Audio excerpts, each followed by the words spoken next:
बिस्मिल्लाहिर्रहमानिर्रहीम। अस्सलाम वालेकुम नाज़रीन। अंजीर के फ़वाइद मर्दों और ख़वातीन दोनों को बाज़पन से तहफ़्फ़ुज़ देता है। अंजीर कुदरती फाइबर से भरपूर है जो कि बवासीर के हवाले से मददगार साबित होता है। ये वज़न में कमी लाने में मदद दे सकता है और अक्सर इसे मोटापे के शिकार अफराद को खाने का मशवरा भी दिया जाता है। ताहम दूध के साथ इसे खाना जिस्मानी वज़न में इजाफे का बाइस बनता है।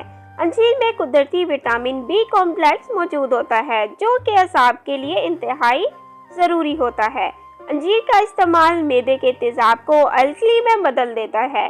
तो जिन अफराद को मैदे के अमराज जैसे तेज़ाबियत, बदहज़मी और मर्ज़ क्रोहन का सामना होता है, इनके लिए अंजीर खाना फ़ायदेमंद होता है। कुछ हफ्तों तक रात को अंजीर पानी में भिगोकर सुबह खाना ऐसे अफराद के लिए मुफीद है। Please subscribe my channel health clinic.